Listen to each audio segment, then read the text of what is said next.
All right, everybody. So in this episode, we got a taste of the Contender's signature skewers, and I just want to give you a couple of tips on how to kind of really pump up the flavor there. I love putting in glazes or barbecue sauces or something along those lines, especially when I'm grilling outdoors. You can obviously make your own sort of glaze or barbecue sauce, but one of the things I like to do to cut out time is to buy a good quality barbecue sauce. If you have a local barbecue sauce that you like in your hometown, obviously use that for sure.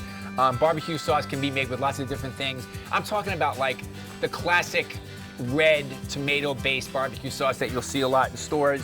There's some vinegar in there. There's definitely something sweet. It could be brown sugar or maple syrup or honey, something along those lines, even some molasses. And then it has different spices. But what I like to do is take the base of that sauce and bump it up with a couple of my own ingredients.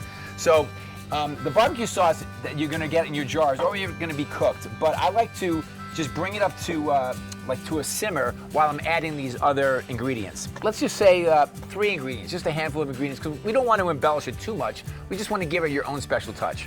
So I like to use Worcestershire sauce. This is something that we always have in our pantry. I promise you, it's in there. And the thing I love about Worcestershire sauce is that it's tart.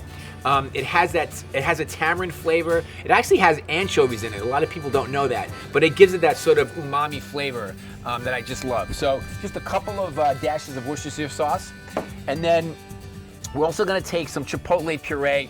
Now, if you've watched Food Network at all, you know that I love chipotles. They're smoked jalapenos. You can get them in a can.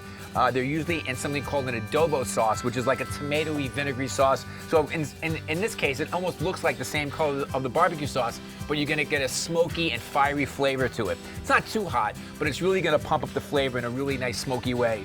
And it's gonna feel like you've smoked your barbecue sauce, and that's a really good thing. So a little bit of chipotle puree, and then just to sort of balance things out, I love to add a little bit of acid. There's a good chance there's probably some kind of vinegar in your barbecue sauce, whether it's white vinegar or some apple cider vinegar. But I love putting a little fresh lime juice. It just brightens up the sauce and cuts through the richness of it as well.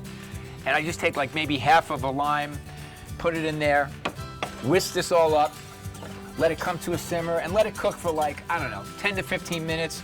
A good idea is probably to cover your barbecue sauce, because once it starts to simmer or start to boil, it's going to start to pop, and we don't want this all over your kitchen. We want to keep it in the pot. And there you go, a barbecue sauce that's all your own. Be sure to tune in to BBQ Brawl for more tips, tricks, and of course, delicious barbecue.